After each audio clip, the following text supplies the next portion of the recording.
Hello and welcome back to another episode of Critical Reactions. We're going to wrap up this week checking out some brand new music. This song came out about a week ago, week and a couple of days. It's from a band called Entheos on Metal Blade Records. We're going to be looking at the music video for All for Nothing. Let's dive into this and see what Entheos is bringing to the table today.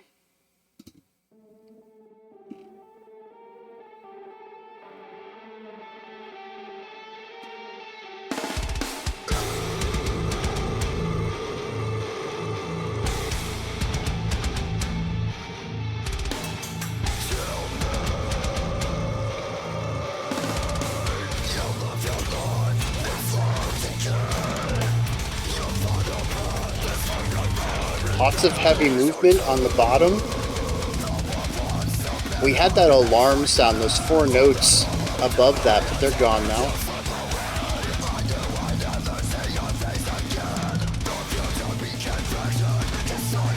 They're back.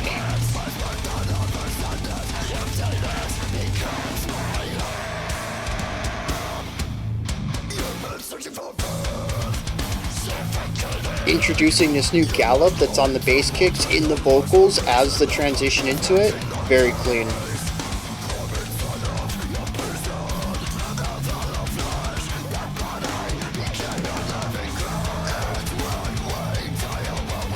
We have these palm muted ideas, a very minimal pitch movement on the guitars, but the palm mute gives it a nice little bit of extra energy.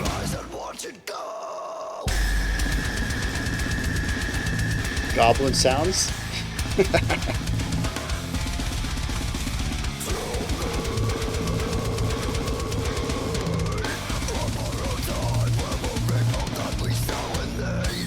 So much movement and energy from the drums while the guitars and bass are just kind of holding it down.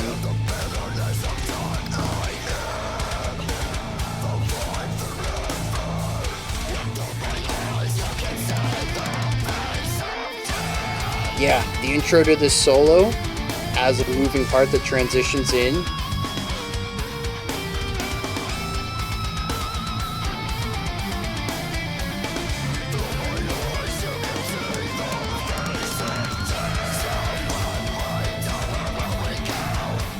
Yeah, and see, using the vocals to transition. The way that the drums are melodically playing alongside the vocal rhythm. Yeah, okay, I really dig that.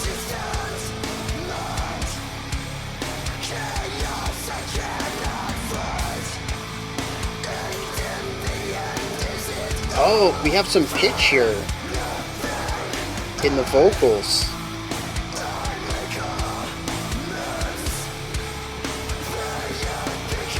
Slow moving melodic idea on the left guitar.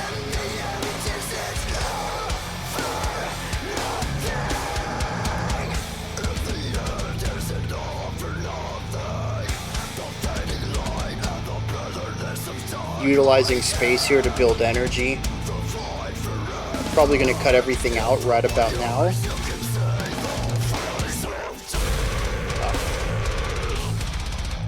Oh, we had the layered vocals with the goblin one in there.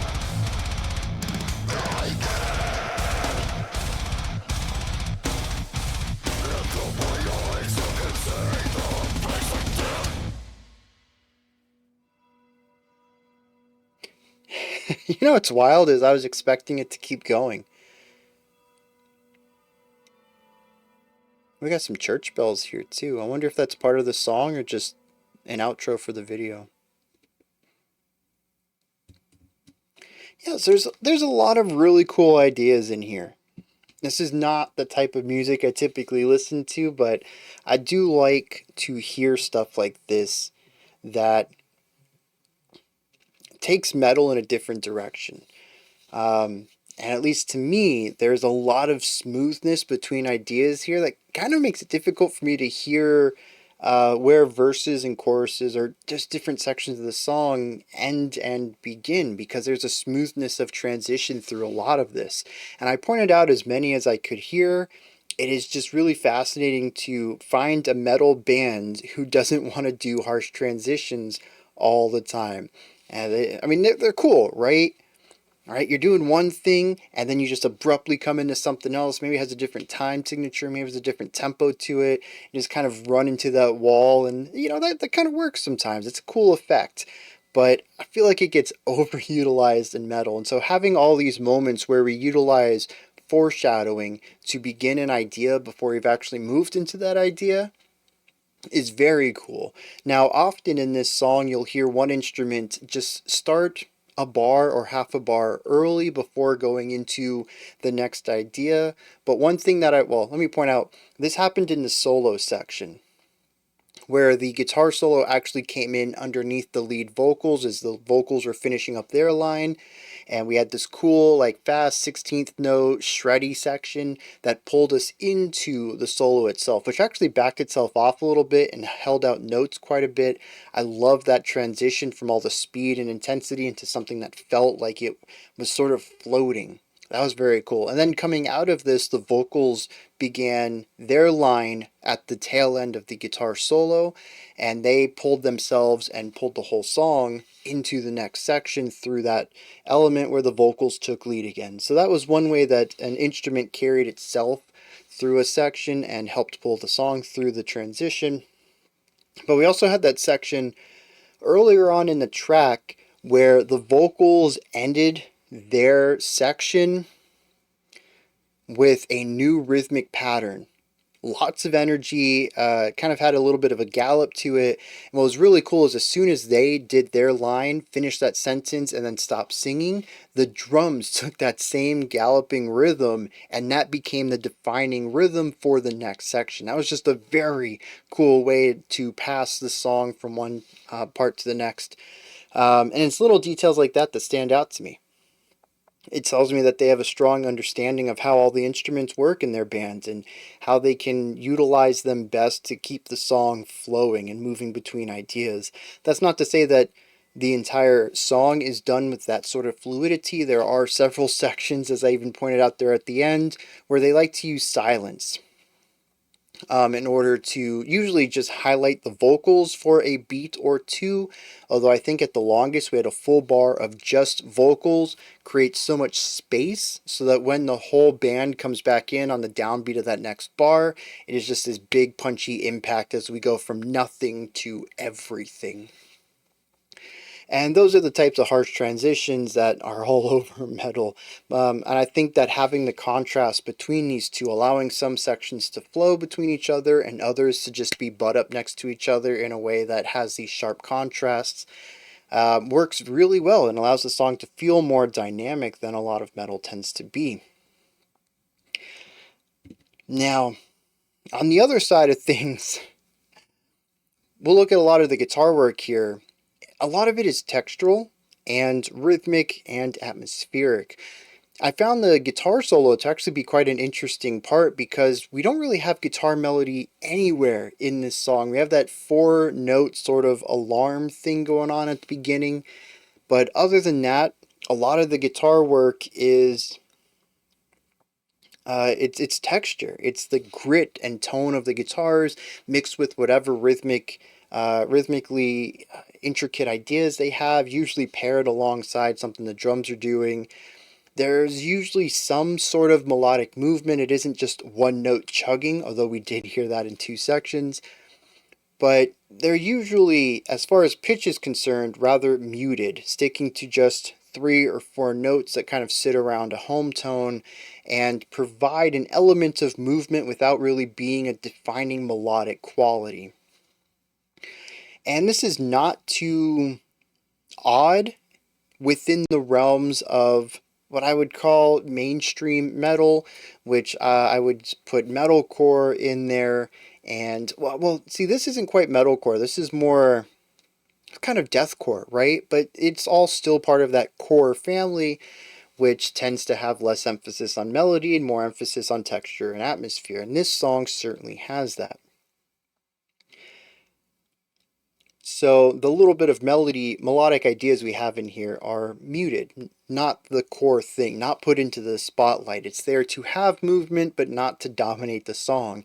And so when we do get not just that shred coming into the solo, but also some really tasteful melodic lines, taking their time, allowing the solo to breathe, speeding it up, moving to these faster bits and then bringing it back down, creating this ebb and flow, the pacing to the melody.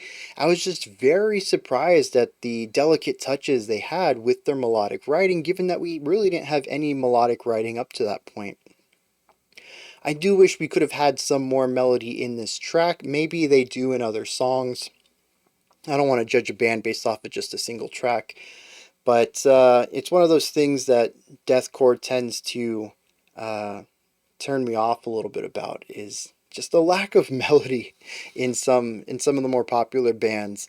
And this song, it fits well within that focus on texture and atmosphere. And the other aspect of the band, of course, is the drums, and these are absolutely bonkers. We have some really cool ideas in here. The bass tends to share both worlds, being textural like the guitars, but also focusing on some of the more intense rhythms that the drums play within.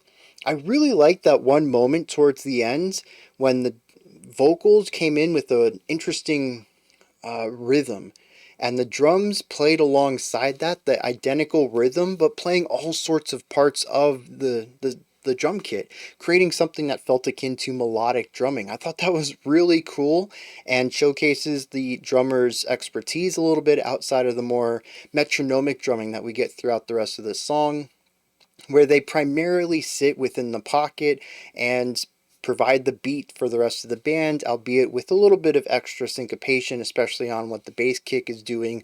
We get some cool gallopy stuff out of that. But yeah, I mean, here's the thing too, is a surprise, right? The drums up to that point have been very functional metal drums. Some flourish here and there, some cool drum fills, but mostly that rigid style of drumming to sit in the pocket and keep that time going for everyone. And then we get this melodic drumming bit at the end, just like the guitar. Very functional texture guitar work, and then a really cool solo out of nowhere. And I love little surprises like that.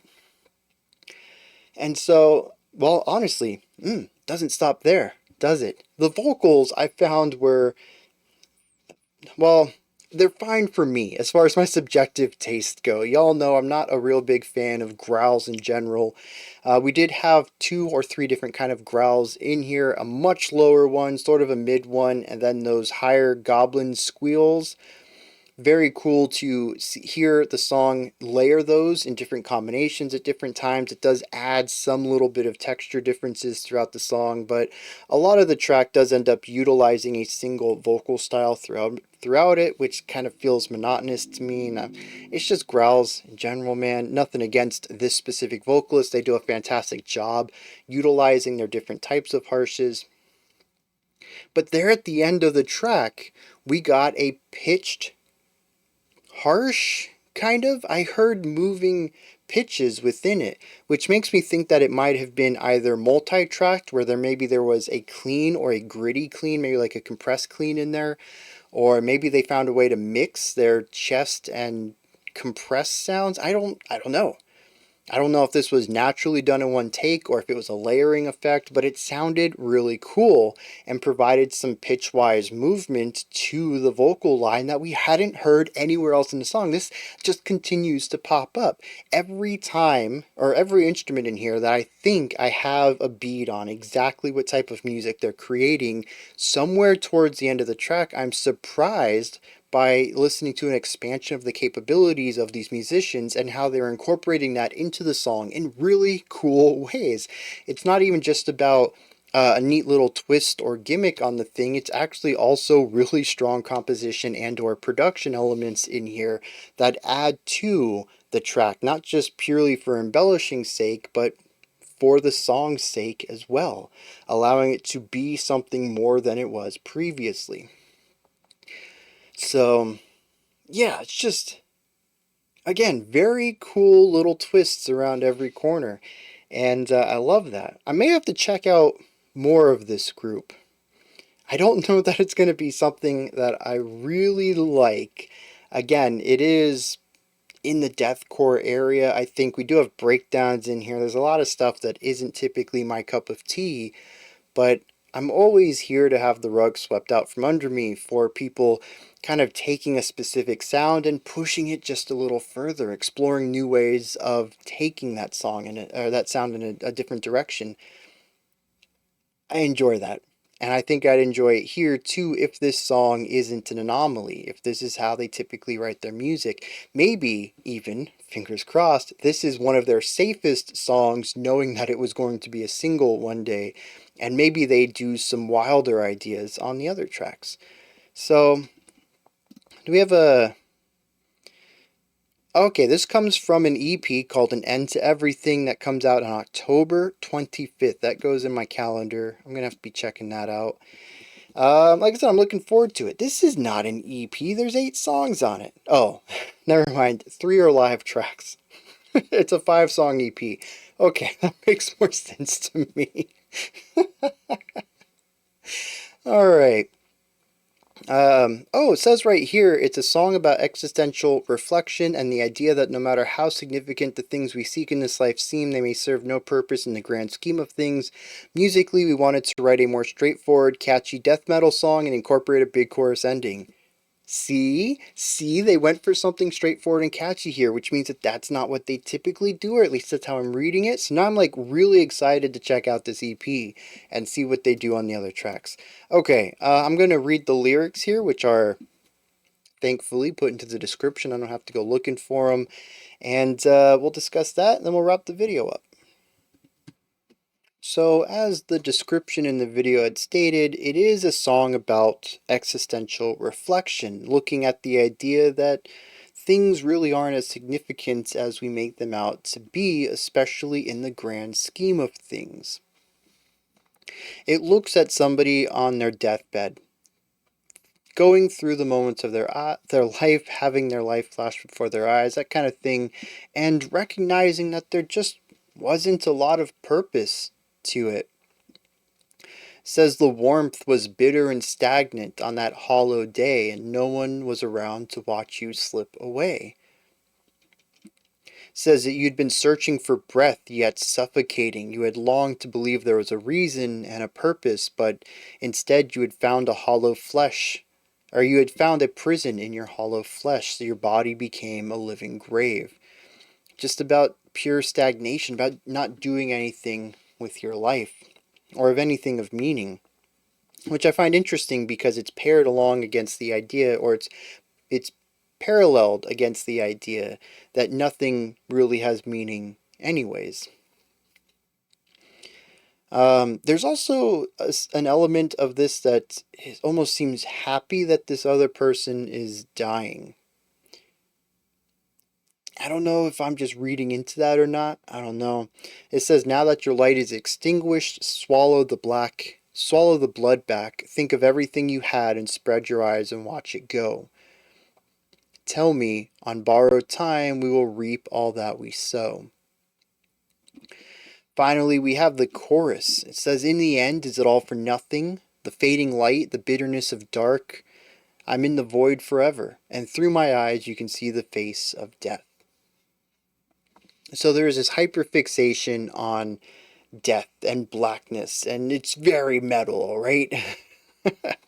But beneath that very metallic surface, there's all these questions about purpose, about a reason to be. And it almost feels like many of the times we land on the idea that there isn't. The phrase, is it all for nothing, shows up 5 times, I think, in this track. The song doesn't necessarily answer the question, but it consistently speaks about a person who can't find purpose in their life as they're on their deathbed. Just having bitterness and pain, being trapped in a prison. At one point it says that there's violence in your life. It was birthed out of sadness, and emptiness became my home. It's all about, it focuses on a lot of the negativity of it all. Even the very first line says, "You left your life in slow decay, your final breath is forever in vain, hope is your tomb." And, we I bring this up on the channel way too often, I think. Um, this idea that while life might seem very significant in the moment, life is actually the anomaly. An infinite amount of time of non-existence followed by a spurt. 100 years tops, 110 years tops of a lifespan, and then you return to an infinite amount of time of non-existence. It is the very short, brief anomaly within an infinite amount of time. How could anything in there be significant? But I think it also, if you hyper focus on that perspective, you lose everything in life. You lose everything that can make it worthwhile. In the grand scheme of things, as far as the cosmos is concerned, do my friendships matter? No, probably not. Is what I do matter? Does what I do matter? No, probably not. But does that mean that it doesn't matter? And I don't think so. I don't think that a hyper focus on the negativity means that nothing matters.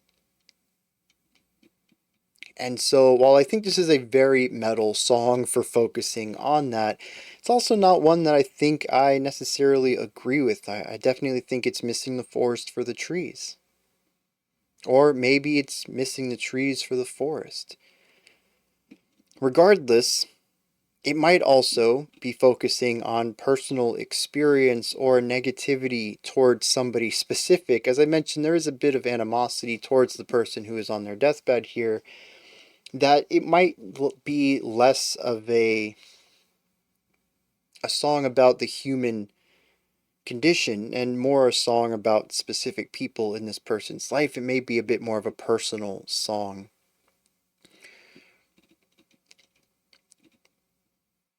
I don't know. I don't know that I would want to revisit the lyrics. I mean, we kick it off with "Hope is your tomb." We already knew these lyrics weren't going to be from me. But I did enjoy the song. So I don't know where that puts me on it, but I'll probably end up listening to it again in a few months when the EP comes out. And I kind of hope the rest of the lyrics might be a little different. Not necessarily brighter, but just less focused on the darkness. But, as usual, not all art has to be made for me. I would never say that art can't be dark, and I think art is one of the best ways to explore some of the darker sides of humanity, of what we think about. So, yeah, I'm just going to wrap it up there. Those are my thoughts. Entheos is All for Nothing. What do you think of this track? Is there anything that stood out to you? Anything that you would like to add on to what I said or correct me on? Maybe you just have your own thoughts, opinions, and perspectives about this song. Put all that stuff down in the comments section. Are you excited for the EP? That's another good one to put down in the comments. Uh, I'm just up here doing the usual YouTube stuff, asking for engagement, aren't I? Let's get cynical about this for a second. Nah, as usual, I read every comment that comes in. I'm always looking for conversation. So, I mean, the engagement helps for sure. The algorithm is the little beast you always got to feed if you're on YouTube, but I do enjoy reading what people think about music. So, I guess it's a little 50-50 there. A little bit of both. The engagement and the conversation. Anyways. Above that, in the description box, you'll find a link to Linktree. It takes you here. You can find links to my music, ways to support the channel, a link to the Discord server, and so much more. Above that, if you could, like, subscribe, and ring the bell. There's that engagement shelling again. I appreciate all three, though. They do help with the algorithm. And if you enjoyed this, make sure you head on over to their page too and like and subscribe their stuff. I don't know how big of a band they are. I've never heard of them before, though, so I don't know. I'm not super into the metal scene. Maybe they're larger. But, every artist needs a little bit of love too, a little bit of help with the algorithm themselves. Um, I'll be back tomorrow, 5 p.m. Eastern Standard Time, 9 p.m. UTC. We're going to check out a full album review maybe 2. Still haven't figured that one out yet. Maybe we'll do a choose your own album adventure deal. I'll have 2 up. You can check out the one you're most interested in, or check them both out. I don't know. I'm rambling now. Remember to be critical, not cynical, of the music you listen to, and have a fantastic morning, afternoon, or evening, whenever you choose to watch my videos.